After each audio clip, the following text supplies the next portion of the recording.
आज मैं आप लोगों के साथ 1 किलो बीफ बिरयानी की परफेक्ट रेसिपी शेयर करूंगी। अगर आप लोगों के चावल बिरयानी में सख्त हो जाते हैं या फिर बहुत ज़्यादा नरम हो जाते हैं या फिर आपकी बिरयानी में स्पाइस नहीं आता, फ्लेवरफुल नहीं बनती, जायका नहीं आता, बोटियां सख्त रह जाती हैं, तो आपने ये वीडियो देखनी है क्योंकि इस वीडियो में मैं आपको इन तमाम मसाइल का हल बताऊंगी। इंशाल्लाह आज के बाद आपकी बिरयानी परफेक्ट बनेगी। बिस्मिल्लाहिर्रहमानिर्रहीम। अस्सलाम वालेकुम, मैं हूँ इकरा सलमान। सबसे पहले आपने गोश्त को धो लेना है। टमाटर, प्याज, अदरक, लहसुन का पेस्ट बना लेना है। इसके बाद आपने कढ़ाई में हाफ कप ऑयल शामिल कर देना है। जब ऑयल गर्म हो जाए तो 2 मीडियम साइज़ के बारीक कटे हुए प्याज शामिल कर देने हैं। प्याज़ों को ब्राउन नहीं करेंगे, लाइट लाइट पिंक फॉर्म में लेकर आएंगे, नरम करेंगे। उसके बाद हम इसमें बीफ का गोश्त शामिल करेंगे, जिसमें हड्डी वाला और गोल गोश्त दोनों मिक्स हैं।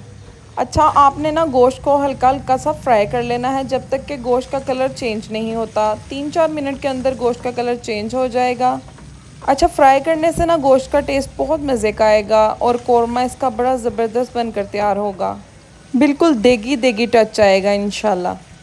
चलें जी, यहाँ पर गोश्त को मैंने फ्राई कर लिया है, इसका कलर चेंज हो चुका है। अब इसमें 2 भर के चम्मच हम लहसुन पेस्ट शामिल कर देंगे और 1 चम्मच अदरक का पेस्ट शामिल कर देंगे। क्वांटिटी का आपने ख्याल रखना है ताकि परफेक्ट आपकी बिरयानी बने। चैनल पर नए हैं तो चैनल को सब्सक्राइब कर दें, वीडियो को लाइक कर दें, ये आप लोगों की तरफ से एक मोहब्बत होती है। अदरक लहसुन के पेस्ट को भी फ्राई करेंगे। साथ साथ हम इसमें 3-4 लौंग, 1 मोटी इलायची, 1 दालचीनी की स्टिक, 1 बादियान का फूल और 1 तेज़ पत्ता शामिल कर देंगे। इससे ज़्यादा आपने इनको शामिल नहीं करना क्योंकि ये जो खड़े मसाले हैं बहुत ज़्यादा गर्म होते हैं। इनकी तासीर गर्म होती है। चलें जी, अब अदरक लहसुन के पेस्ट के साथ गोश्त को ना हमने पकाना है तकरीबन 7-8 मिनट के लिए, ताकि इसमें से गोश्त की और लहसुन की स्मेल ख़त्म हो सके। कवर कर दें। गोश्त और लहसुन का जो पानी होगा ना, इसी में ये कुक हो जाएगा। 7-8 मिनट के लिए हम पकने देंगे। दूसरी तरफ हम चावलों को भिगो लेंगे। चावल मैंने 1.5 गिलास लिए हैं। 1 किलो मेरे पास चावल हैं। इन्हें 2-3 पानी धो लेंगे। अच्छे से धोने के बाद भिगो देंगे। ये देखें, यहाँ पर 7-8 मिनट हो चुके हैं। मैंने कोई भी बाहर से पानी ऐड नहीं किया। आप देख सकते हैं अभी तक गोश्त के अंदर पानी है। ये गोश्त नहीं छोड़ा है जिसके अंदर ये पका है लहसुन के साथ। लहसुन के साथ जब गोश्त अच्छे से पक जाए ना, तो उसके बाद आपने इसमें टमाटर शामिल कर देने हैं। मैंने 1 बड़ा टमाटर शामिल कर दिया है। नमक 1 टेबलस्पून शामिल कर दिया है। थोड़ी सी हल्दी शामिल कर दी है। 1.5 टेबलस्पून कश्मीरी लाल मिर्चों का पाउडर शामिल कर दिया है। हाफ़ टेबल स्पून कुटी लाल मिर्चें शामिल कर दी हैं। हाफ़ टेबल स्पून गरम मसाले का पाउडर ऐड करेंगे, खुशबू और जायके को मज़ीद बढ़ाने के लिए। सब चीज़ों को अच्छे से मिक्स करेंगे। इसमें हम 1 गिलास पानी ऐड करेंगे और टमाटरों को सॉफ्ट होने देंगे। अच्छा जी, आप लोगों का बेहद शुक्रिया। जो भी आप यहाँ बहनें मुझे कमेंट करती हैं, इतने प्यारे प्यारे कमेंट होते हैं, यकीन करें पढ़कर दिल खुश हो जाता है। इंशाल्लाह जल्दी मैं उन आपियों के नाम भी अनाउंस किया करूँगी, इसलिए आपने भर भर कर कमेंट करने हैं, वीडियो को लाइक करना है।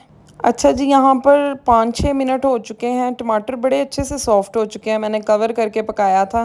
अब आपने मसाले को ना थोड़ी देर के लिए भून लेना है, तकरीबन 3-4 मिनट के लिए। उसके बाद हमने गोश्त को गलाने का काम करना है। उसके लिए आपने इसमें 1 लीटर पानी शामिल कर देना है।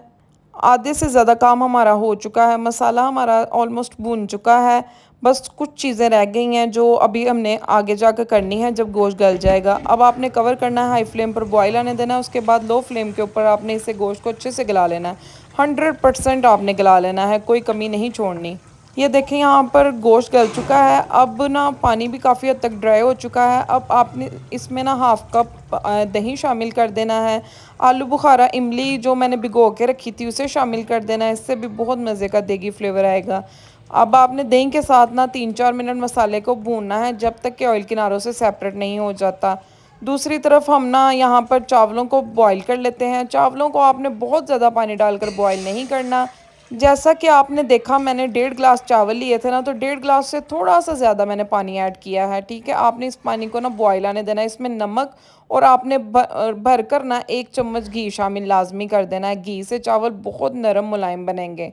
पानी में बॉयल आ चुका है। 20-25 मिनट हो चुके थे चावलों को भिगोए हुए। आपने इस पानी में शामिल कर देने हैं। अच्छे से हल्के हाथों के साथ हिला लेना है। 90% आपने पानी ड्राई कर लेना है, 10% रहने देना है बस। ये देखें जैसे मैंने किया है, जैसे हम आम चावल पकाते हैं। फ्लेम को ऑफ कर देंगे। ये देखें यहाँ पर मसाला भी हमारा भुन चुका है, कितना ज़बरदस्त ऑयल किनारों से सेपरेट है। आपने मसाले को बहुत ज़्यादा ड्राई नहीं करना, वरना जो बिरयानी है ना उसमें मसाले का फ्लेवर नहीं आएगा, ड्राई ड्राई सी बनेगी। हमें ज़रा वेट वेट मसाले वाली बिरयानी चाहिए। अब आपने जो चावल बॉईल किए थे ना 90% जिनका पानी ड्राई था, बाकी आपने वैसे ही सारे पतीली में डाल देने हैं। नीचे कौरमा है, ऊपर सारे चावल डाल देने हैं आपने। अच्छा, चावलों में जो 10% पानी है ना उसके साथ चावल बड़े खिले खिले बनेंगे, और जो कौरमे में मसाला हमने ज़्यादा रखा है उसके साथ जो बिरयानी है वो बहुत ज़्यादा गीली गीली मसाले वाली बनेगी। अब इस पर हमने फ्रेश पुदीने के कुछ पत्ते ऐड कर देने हैं, लीमू बारीक कटे हुए ऐड कर देने हैं, हरी मिर्चें लंबी कटी ऐड कर देनी है, गोल हमने टमाटर ऐड कर देने हैं। इन सब चीज़ों का इतना मज़े का बिरयानी में फ्लेवर आएगा ना दम के बाद, कि मैं आपको क्या बताऊँ। ये देखें माशाल्लाह से बिरयानी को हमने सजा लिया है। सजाने के बाद कुछ इस तरीके से इसकी लुक आ रही है। अच्छा, मैंने इसमें फूड कलर थोड़ा सा पानी में ऐड करके ना वो भी सेंटर में डाल दिया था। अब आपने दो काम करने हैं। तवा रखना है, तवे के ऊपर अपनी कढ़ाई को रखना है और इसे दम लगा देना है 10 मिनट के लिए। ये देखिए यहाँ पर माशाल्लाह से 10 मिनट हो चुके हैं दम लगाए हुए। आप देख सकते हैं कितनी मसालेदार हमारी बिरयानी जो है ना वो बनकर रेडी हुई है। खुशबू इतनी कमाल की आ रही थी, पूरे घर में खुशबू फैली हुई थी, मैं आपको क्या बताऊँ। ये देखे मैंने अच्छे से इनको ऊपर नीचे से हिलाया ताकि आपको पता चल सके कि चावल ना तो टूटे हैं ना ही गुले हैं, बल्कि खिले खिले बने हैं। चावलों का दाना भी सख्त नहीं है। उसके बाद जो गोश्त है वो भी रुई की तरह नरम बना है। आपने इस बीफ बिरयानी को ट्राई करना है और कमेंट में मुझे ज़रूर बताना है कि आपको ये बीफ बिरयानी की रेसिपी कैसी लगी। इजाज़त चाहती हूँ, अल्लाह हाफिज़।